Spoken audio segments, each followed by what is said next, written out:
Hello students, हम start कर रहे हैं हमारी एक्सरसाइज 3.3। तो 3.3 की एक्सरसाइज स्टार्ट करने के पहले हम समझेंगे कि हमारा पैरेललोग्राम क्या होता है। ठीक है, सो पैरेललोग्राम आपका एक 4 साइड का फिगर होता है। ठीक है, जिसमें आपके साइड्स पैरेलल होते हैं, अपोजिट साइड्स जो होते हैं वो बेसिकली पैरेलल होते हैं। आप इसमें देख सकते हैं जैसे ए बी सी डी के पैरेलल है। ठीक है, और जो ए डी सी बी के पैरेलल है। ठीक है, सो ये आपके बेसिकली पैरेललोग्राम होता है। सो अब हमें यहाँ पे पैरेललोग्राम की कुछ प्रॉपर्टीज पढ़नी है। ठीक है, जो कि हम इसी क्वेश्चन से सारी प्रॉपर्टीज पढ़ लेंगे। ठीक है, जैसे कि आपको फर्स्ट दिया हुआ है AD। ठीक है, सो AD आपको देखना है, ये AD कहाँ पर है। AD आपका ये साइड है। ठीक है, सो अब AD आपका साइड है तो इसके अपोजिट में एक और साइड है, दैट इज BC। तो आपसे बेसिकली यही पूछा जाएगा कि जब भी कोई साइड देंगे आपको बताना है पैरेललोग्राम का जो अदर साइड होता है वो उसके इक्वल होता है। तो अपोजिट साइड्स जो होते हैं पैरेललोग्राम के वो इक्वल होते हैं। दैट मीन्स AD किसके इक्वल होगा, BC के इक्वल होगा, और जो AB है वो CD के इक्वल होगा। ठीक है, सो यहाँ पर हमारा जो AD है वो BC के इक्वलेंट होगा। ठीक है, तो हम यहाँ लिख सकते हैं AD किसके इक्वल है, BC के इक्वल है। और हमें यहाँ पे अपनी प्रॉपर्टी बतानी है। ठीक है, सो यहाँ पे कौन सी प्रॉपर्टी आपकी फुलफिल हो रही है, तो हमारे अपोजिट साइड्स क्या हैं, इक्वल है। ठीक है, तो आप यहाँ पे बता सकते हैं कि यहाँ पे आपके अपोजिट साइड्स जो हैं, opposite sides are equal. Okay, तो जितने भी पैरेललोग्राम हैं उनके अपोजिट साइड्स इक्वल होते हैं। ठीक है, चलिए नेक्स्ट आपकी प्रॉपर्टी एंगल से रिलेटेड होगी। ठीक है, सो एंगल आपको जैसे यहाँ पे DCB दिया हुआ है। ठीक है, सो मैं बता दूं पैरेललोग्राम के अपोजिट एंगल्स इक्वल होते हैं। जैसे कि ये एक एंगल है। ठीक है, इसके अपोजिट जस्ट ये वाला एंगल है। ठीक है, सो ये एंगल क्या हो जाएगा, इक्वल हो जाएगा। सिमिलरली जैसे एंगल D है आपका, इसके जस्ट अपोजिट आपका एंगल B है। ठीक है, तो D किसके इक्वलेंट हो गया, B के इक्वलेंट हो गया। ठीक है, तो अपोजिट साइड्स आपके इक्वल होते हैं, सॉरी अपोजिट एंगल्स भी आपके क्या होते हैं, इक्वल होते हैं। ठीक है, सो अपोजिट एंगल्स अगर हम यहाँ देखें तो ये DCB की बात हो रही है। That means DCB। इस पर्टिकुलर एंगल को अगर आपको रीड करना है तो आप कैसे रीड करते हैं, D से स्टार्ट करते हैं, बीच में जो सेंटर्ड एंगल होता है वो आपका मेन एंगल होता है। दैट मीन्स एंगल C की यहाँ बात हो रही है। बीच में जो एंगल होगा ना तो वो आपका मेन एंगल है, मतलब आपको इसी एंगल के अपोजिट में आपको एंगल देखना होगा। तो ये जो एंगल C है इसके अपोजिट में आपका एंगल A है। ठीक है, दैट मीन्स अब हमें A को लिखना है तो A का स्टेटमेंट कैसे हो जाएगा एंगल के टर्म्स में, आप बता सकते हैं DAB। ठीक है, तो आप एंगल DAB लिख देंगे और आप लिख सकते हैं इस प्रॉपर्टी को कि आपके अपोजिट एंगल्स क्या होते हैं, इक्वल होते हैं। ओके, चलिए नेक्स्ट आपको दिया है OC। तो देख लें OC कहाँ है, आपका O यहाँ पर है, C यहाँ पे है, मतलब ये डिस्टेंस की बात हो रही है। ठीक है, तो जो पैरेललोग्राम होता है इसमें डायगोनल्स होते हैं, ये आपको दिख रहे हैं डायगोनल्स। मैं आपको यहाँ पे बता देती हूँ बना के। ठीक है, फॉर एग्जांपल कोई भी 4 साइड का फिगर होता है उसके डायगोनल्स ऐसे होते हैं। ये जो अपोजिट वर्टाइसेस होते हैं इनको जब हम कंबाइन कर देते हैं तो ये ज्वाइन करने पे आपके डायगोनल्स बनते हैं। तो यहाँ पर भी हमारे पैरेललोग्राम के डायगोनल्स हैं। अब यहाँ डायगोनल से रिलेटेड ये प्रॉपर्टी है कि जो आपका सेंटर होता है, ठीक है, ये डायगोनल को 2 इक्वल पार्ट में डिवाइड करता है। ठीक है, दैट मीन्स अगर ये OC है और ये OC जो है OA के बराबर होगा क्योंकि ये इक्वली डिवाइडेड है। ठीक है, बाइसेक्ट कर रहे हैं एक दूसरे को, क्या कर रहे हैं, बाइसेक्ट करना बोलते हैं इसको। जब ये 2 इक्वल पार्ट में डिवाइड कर रहे हैं दैट मीन्स ये बाइसेक्ट हो रहे हैं। तो जो OC है ये OA के इक्वलेंट हो जाएगा, इसलिए आप यहाँ पे लिख सकते हैं OC is equals to OA। तो आप यहाँ बता सकते हैं कि जो डायगोनल्स होते हैं पैरेललोग्राम के वो बाइसेक्ट करते हैं। ठीक है, सो डायगोनल्स बाइसेक्ट ईच अदर। ठीक है, तो जो भी आपका पैरेललोग्राम है उसमें आपके जितने भी डायगोनल्स होंगे वो सब एक दूसरे से बाइसेक्ट करेंगे। ठीक है, बाइसेक्ट बाय मीन्स 2 पार्ट्स में डिवाइड करना। ठीक है, इसलिए यहाँ पे हम बाइसेक्ट वर्ड का यूज कर रहे हैं। ठीक है, ना नेक्स्ट इज आपको यहाँ पे 2 एंगल्स आपको दिए हुए हैं। अब ये दोनों एंगल्स का कुछ सम आपको दिया हुआ है, दैट मीन्स एंगल DAB। तो DAB कैसे रीड करना है, DAB, और जो सेंटर्ड एंगल है इसकी बात हो रही है। ठीक है, और CDA, तो CDA सेंटर एंगल क्या है, D है, दैट मीन्स इसकी बात हो रही है, ठीक है। ये दोनों एंगल की बात हो रही है, A और D की बात हो रही है, दैट मीन्स A और D आपके आजू बाजू वाले एंगल्स हैं, और आजू बाजू वाले एंगल्स को हम एडजेसेंट एंगल्स कहते हैं। क्या कहते हैं, बेसिकली एडजेसेंट एंगल्स बोलते हैं, ठीक है। और इनका जो सम होता है वो क्या होता है, 180 डिग्री होता है, ठीक है। सो एडजेसेंट एंगल्स जो होते हैं आपके पैरेललोग्राम के, वो 180 डिग्री के होते हैं, ठीक है।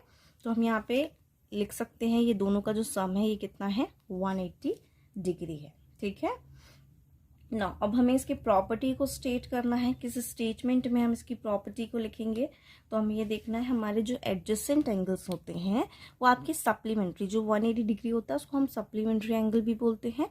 तो इसको हम स्टेटमेंट में कैसे लिखेंगे, एडजेसेंट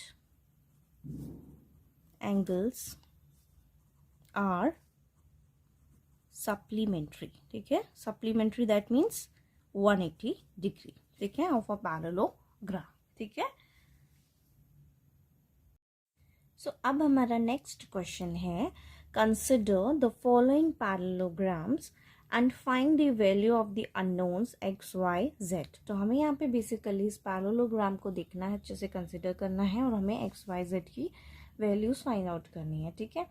जैसे कि हमने सारी प्रॉपर्टीज पढ़ ली है, तो हम इस प्रॉपर्टीज को अप्लाई करेंगे इन डायग्राम्स में, और फिर हम इनकी एक्स वाई जेड की वैल्यू फाइंड आउट करेंगे। चलिए देखते हैं कि यहाँ पे हम क्या कर सकते हैं। जैसे हमने पढ़ा है, अभी हमने प्रॉपर्टीज पढ़ी है कि हमारे जो अपोजिट एंगल्स होते हैं पैरेललोग्राम के वो इक्वल होते हैं, ठीक है। तो अगर हम देखें यहाँ पे एंगल बी जो है वो 100 डिग्री है, और यहाँ पे एंगल वाई आपका, ठीक है, वो हमें फाइंड आउट करना है। तो एंगल वाई भी आपका 100 हो सकता है, क्योंकि हमें पता है जो ये एंगल होगा वही एंगल ये होगा, अपोजिट एंगल्स इक्वल होते हैं। तो वाई भी आपका क्या हो जाएगा, 100 डिग्री हो जाएगा, ठीक है ना। तो चलिए लिखते हैं, सबसे पहले हम स्टार्ट करते हैं कि हमें दिया क्या है, हमें दिया है एंगल बी। तो angle B is equals to 100 degree, ठीक है। सो ये आपका गिवन, आप लिख सकते हैं यहाँ पे गिवन, ठीक है, ये आपको गिवन है, angle B is equals to 100। So हम यहाँ पे प्रॉपर्टी लगाएंगे कि आपको पता है एंगल बी जो है वो किसके इक्वल हो जाएगा, एंगल डी के इक्वल हो जाएगा। कैसे हो जाएगा, क्योंकि हमें पता है अपोजिट साइड्स जो होते हैं वो इक्वल होते हैं। तो अपोजिट साइड्स आर इक्वल, ठीक है। तो अपोजिट साइड्स आपके इक्वल होते हैं। सो जो एंगल बी है वही एंगल डी हो जाएगा, और एंगल डी हमारा वाई है, दैट मीन्स जो वाई है वो आपका 100 डिग्री हो जाएगा, ठीक है। तो हमारे पास एक वैल्यू आ चुकी है, ठीक है। फिर हमने अभी पढ़ा है कि यहाँ पर जो एडजेसेंट एंगल्स होते हैं उनका जो सम होता है वो 180 डिग्री होता है, ठीक है ना। सो अब यहाँ पे आप कोई भी एडजेसेंट एंगल कंसिडर कर सकते हैं। आप y प्लस जेड ले सकते हैं, z प्लस 100 ले सकते हैं, 100 प्लस x ले सकते हैं, कोई भी आप एक फाइंड आउट कर लेंगे, क्योंकि हमें पता है यहाँ पे x के अपोजिट में z है। दैट मीन्स अगर हम x भी फाइंड आउट कर लेते हैं या फिर हम z फाइंड आउट कर लेते हैं तो वो दोनों इक्वल होंगे, ठीक है। तो चलिए हम x फाइंड आउट कर लेते हैं। तो यहाँ पे x फाइंड आउट करने के लिए हमें क्या लिखना पड़ेगा, angle b plus angle c, ठीक है, क्योंकि हम एडजेसेंट एंगल का सम बता रहे हैं। तो सम कितना होता है, 180 डिग्री होता है, ठीक है। हम लिख सकते हैं कि adjacent angles of a parallelogram, ठीक है। पैरेललोग्राम का शॉर्ट फॉर्म है पैरेलल लाइंस और ग्राफ, ठीक है। आप इसको स्कूल में ना यूज करें, ठीक है, आप प्रॉपर लिख सकते हैं। तो adjacent angles of a parallelogram are supplementary, ठीक है। तो ये आपके सप्लीमेंट्री एंगल्स हैं। So angle B plus angle C, तो एंगल बी आपका 100 डिग्री है, एंगल सी आपका x डिग्री है, और ये हो जाएगा आपका 180 डिग्री, ठीक है। सो यहाँ से हमें x डिग्री फाइंड आउट करना है। तो x की वैल्यू हो जाएगी 100, यहाँ पॉजिटिव है, यहाँ ट्रांसपोज होके जाएगा, तो क्या हो जाएगा, सब्ट्रैक्ट हो जाएगा। तो हमें x की वैल्यू क्या मिल जाएगी, 80 डिग्री, ठीक है। सो हमें x मिल चुका है, x is equals to 80 degree. So अब हमें पता है जो x है वही z है, ठीक है। तो x z के इक्वलेंट है। सो जो x अगर आपका 80 डिग्री आया है, दैट मीन्स z भी आपका क्या होगा, 80 डिग्री हो जाएगा।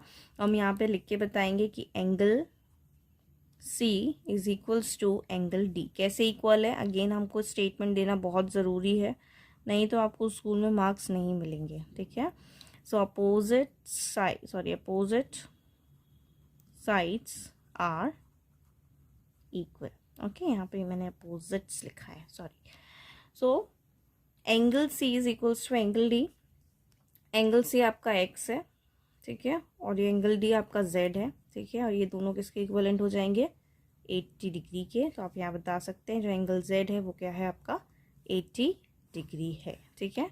सो हमारे पास एक्स भी आ चुका है, वाई भी आ चुका है, जेड भी आ चुका है, तो हमारे सारे आंसर्स आ गए हैं, ठीक है। सो अब हमारा नेक्स्ट क्वेश्चन है, ठीक है। तो इस नेक्स्ट क्वेश्चन में हमें 50 डिग्री गिवन है, एक्स वाई जेड अगेन आपके अननोन है। तो हम यहाँ पे सबसे पहले क्या अप्लाई करेंगे, एडजेसेंट एंगल की प्रॉपर्टी अप्लाई कर देंगे। हमारे एडजेसेंट एंगल का जो सम होता है वो 180 डिग्री होता है, ठीक है। तो हम लिख लेंगे angle y plus 50 degree is equals to 180 degree, ठीक है। आप ब्रैकेट में इसको स्टेट भी करेंगे, ठीक है, कि आपका जो सम होता है, sum of adjacent angles is 180 degree, ठीक है। अब यहाँ से आपको एंगल y की वैल्यू मिल जाएगी, तो यहाँ हम करेंगे 180 degree minus 50 degree. So angle y is equals to 130 degree. तो आपका एंगल y आ चुका है, ठीक है।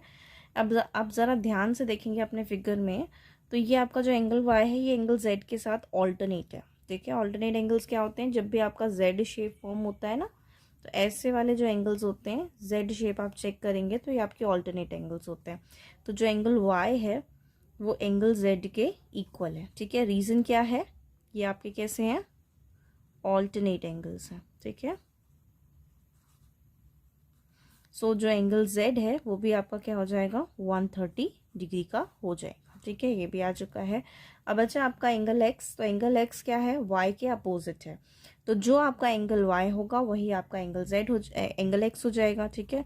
So angle y is equals to angle x, ठीक है। क्या रीज़न है इसका, अपोजिट एंगल आर इक्वल, ठीक है। तो अपोजिट एंगल्स आपके क्या होते हैं, इक्वल होते हैं। सो एंगल एक्स आपका कितने डिग्री का हो जाएगा, 130 डिग्री, ठीक है। सो ये आपके तीनों एंगल्स आ चुके हैं। सो अब आपका थर्ड क्वेश्चन है, ठीक है। ये फिगर भी आपका पैरेललोग्राम ही है, देखने में रोम्बस लग रहा है बट रोम्बस आपका एक पैरेललोग्राम होता है, ठीक है। साइड्स आपके पैरेलल है। तो ये जो साइन आपको दिखाई दे रहा है ये होता है 90 डिग्री का साइन, ठीक है। तो अगर आपको नहीं एंगल दिया हुआ है, यहाँ कुछ भी नहीं लिखा है, इसका मतलब ये क्या है, आपका 90 डिग्री है, ठीक है। अब हमने लास्ट ईयर 7th क्लास में वर्टिकली अपोजिट एंगल्स के बारे में पढ़ा है, ठीक है। जब भी आपके दो एंगल्स आपस में क्रॉस, दो साइड्स जो भी आपके साइड्स है वो आपस में जब क्रॉस होते हैं तो उनसे जो साइड में अपोजिट एंगल्स बनते हैं वो आपके वर्टिकली अपोजिट एंगल्स होते हैं, ठीक है। तो यहाँ पर भी आपकी एक्स और जो एंगल 90 है वो आपका वर्टिकली अपोजिट एंगल है जो कि इक्वल होगा, ठीक है। तो आप यहाँ पे लिख सकते हैं कि angle x is equals to 90 degree, ठीक है।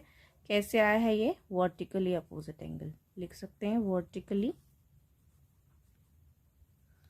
अपोजिट एंगल, ठीक है।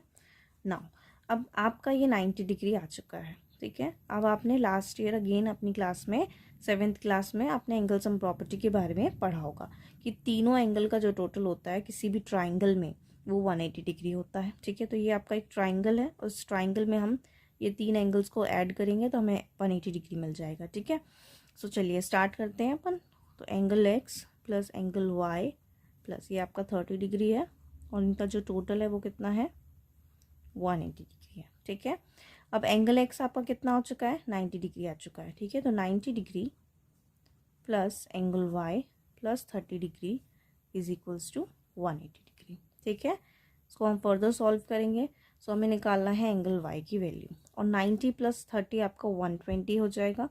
अब 90 प्लस 30 120 आपका ट्रांसफर होके आ जाएगा, ठीक है, 180 डिग्री से माइनस होने के लिए, तो ये हो जाएगा आपका माइनस 120, ठीक है। सो एंगल वाई की वैल्यू चाहिए, तो एंगल वाई की जो वैल्यू आएगी वो इन दोनों का सब्ट्रैक्शन करने से आएगी, दैट इज 60 डिग्री, ठीक है। सो अब आपका एंगल वाई भी आ चुका है, यहाँ पे एंगल एक्स आ चुका था। अब जो एंगल y है वो z के साथ ऑल्टरनेट है, z शेप बन रहा है, यहाँ से आप देख सकते हैं ये ऐसे आपका z शेप बन रहा है, ठीक है। तो जब भी आपका z शेप किसी भी फिगर में फॉर्म होता है तो उनके जो एंगल्स होते हैं वो आपस में ऑल्टरनेट बनाते हैं, ठीक है। तो angle y is equals to angle z, ठीक है। ये आपका क्या है, ऑल्टरनेट एंगल्स है। तो ऑल्टरनेट एंगल्स को हम यहाँ साइड में स्ट्रेट कर देंगे, ये आपके ऑल्टरनेट एंगल्स हैं।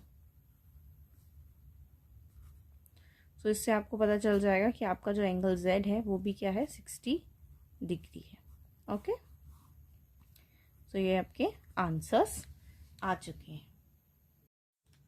सो अब हमारा नेक्स्ट क्वेश्चन है, इसमें भी आप देख सकते हैं आपको 80 डिग्री गिवन है। सो अगर ये 80 डिग्री है तो y भी आपका 80 डिग्री हो जाएगा, ठीक है। तो हम लिख सकते हैं कि यहाँ पर y, angle y is equals to 80 degree, ठीक है।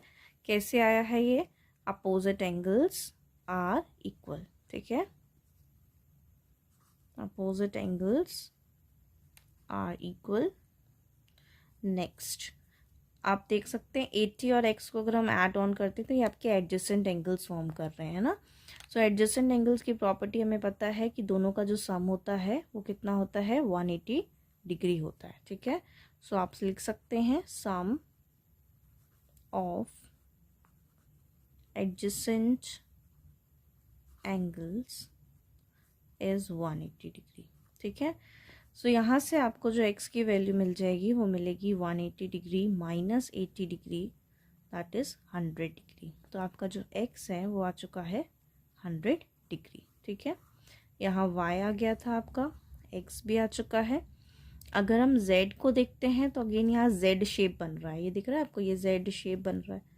ये जो z शेप है ना, ये बताता है कि ये जो ये वाला एंगल होगा वही एंगल होगा। तो y और z अगेन क्या है, आपस में ऑल्टरनेट, ठीक है।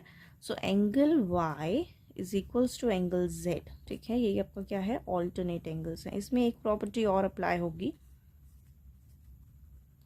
जैसे कि आपने अपनी लास्ट क्लास में पढ़ा होगा, 7th क्लास में करस्पॉन्डिंग एंगल्स आपने पढ़े होंगे कि आपकी दो पैरेलल लाइंस होती हैं, उसको एक जब ट्रांसवर्सल कट करता है तो उनके जो एंगल्स होते हैं ऐसे वाले, वो करस्पॉन्डिंग एंगल्स होते हैं, वो इक्वल होते हैं, ठीक है। तो आप यहाँ पे करस्पॉन्डिंग एंगल्स भी बता सकते हैं कि जो z है वो 80 के इक्वल हो जाएगा आपका, ठीक है। सो अगेन यहाँ पे आपका z जो है वो 80 डिग्री आ चुका है, ठीक है। आपके तीनों एंगल्स आ चुके हैं। सो अब हमारा नेक्स्ट क्वेश्चन पैरेललोग्राम में आपको दिया हुआ है 102 डिग्री। तो y के इक्विवेलेंट हो सकती है आपकी, आप डायरेक्ट अब देख सकते हैं, दी प्रॉपर्टीज आपने पढ़ ली अच्छे से। सो हम लिख सकते हैं यहाँ पे जो y है, एंगल y है, वो किसकी इक्विवेलेंट हो जाएगा, 102 डिग्री की इक्विवेलेंट हो जाएगा। और हम लिख सकते हैं कि हमारे अपोजिट एंगल क्या होते हैं, इक्वल होते हैं। अपोजिट एंगल्स आर इक्वल, ठीक है। सो एंगल y आपका 112 डिग्री हो गया। अब नेक्स्ट हम क्या कर सकते हैं, हमारे पास एंगल y आ चुका है, ठीक है। सो हमारे पास ये एंगल भी है, ये वाला एंगल भी है, और x नहीं है। इसका मतलब आपको एक ट्राइंगल दिख रहा है।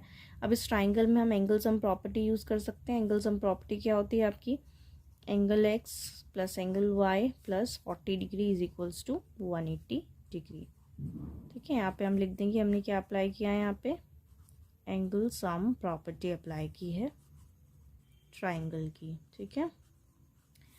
सो अब यहाँ पे हमारे पास एंगल y 102 डिग्री है। So angle x plus 112 degree plus 40 degree is equals to 180 degree, ठीक है। So angle x is equals to, ये दोनों को हम ऐड करके सब्ट्रैक्शन के लिए भेजेंगे, ठीक है। तो ये हो जाएगा आपका 180 डिग्री माइनस 152 डिग्री, ठीक है। इन दोनों को आपने ऐड किया तो आपको क्या मिल जाएगा, 152 मिल जाएगा, ठीक है। अब हम इनको क्या करने वाले हैं, सब्ट्रैक्ट करेंगे। तो 180 में से 152 को आप माइनस कर लें, ठीक है। सो ये हो जाएगा आपका 10 में से 2 जाएगा तो आपका 8, और 7 में से 5 जाएगा 2, ठीक है। तो 28 डिग्री आपका x की वैल्यू आ रही है, ठीक है। सो यहाँ पे आपका y 112 डिग्री था, x आपका 28 डिग्री है। अब यहाँ आप ध्यान से देखेंगे अगेन यहाँ z शेप बन रहा है, ठीक है, बन रहा है z शेप, ये वाली लाइन से, फिर ये वाली लाइन, फिर ये वाली लाइन, तो ये जेड शेप से एक्स और जेड आपस में क्या हो जाएंगे, इक्वल हो जाएंगे। So angle x is equals to angle z, तो एंगल जेड भी आपका कितना हो जाएगा, 28 डिग्री हो जाएगा। ठीक है, so angle z is equals to 28 degree. ठीक है, सो ये आपके आंसर है। सो हमारा क्वेश्चन नंबर 3 है, can a quadrilateral ABCD B a parallelogram if, हमें यहाँ पे कंडीशंस दी हुई है, अगर ये कंडीशन फुलफिल हो जाएगी तो आपका ये पैरेललोग्राम हो जाएगा। ठीक है, तो ये कंडीशन को चेक करने के लिए हम यहाँ पर एक रफ पैरेललोग्राम बना लेते हैं। ठीक है, तो रफ पैरेललोग्राम हमारा मान लिया हमने ये है। ठीक है, सो इसको हम नाम दे देते हैं, हमें ABCD बोला है तो हम ABCD नेमिंग कर देंगे इसकी ABC एंड ये D। ठीक है, अब सबसे पहले आपसे बोला है angle D plus angle B is equals to 180 degree. ठीक है, एंगल D और एंगल B, तो ये आपका एंगल D है और ये आपका एंगल B है।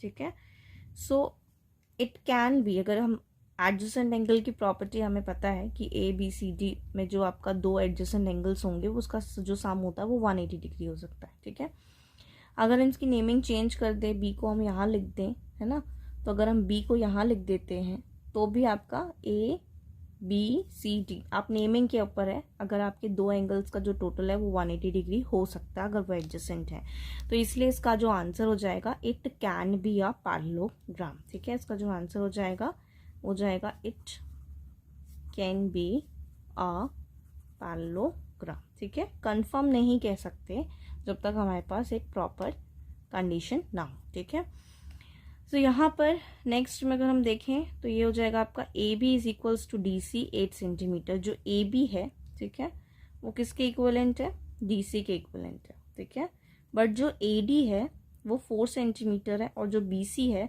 वो 4.4 सेंटीमीटर है। तो ये दोनों साइड्स तो आपको इक्वल दिए हुए हैं, बट ये दोनों साइड्स आपको इक्वल नहीं दिए हैं। ये वाले दो साइड्स हैं, ये भी इक्वल होने चाहिए थे, है ना। अगर ये दोनों साइड्स इक्वल नहीं है, इसका मतलब ये पैरेललोग्राम नहीं हो सकता। ठीक है, तो इसका आंसर क्या हो जाएगा, नो। ठीक है, it can not be a parallelogram. ठीक है, next is angle A is equals to 70 degree and angle C is equals to 65 degree. ये आपका एंगल A है, ये आपका एंगल C है। अपोजिट एंगल्स आपके क्या होते हैं, इक्वल होते हैं। ठीक है, तो ये जो अपोजिट एंगल्स हैं, तो ये अनइक्वल है।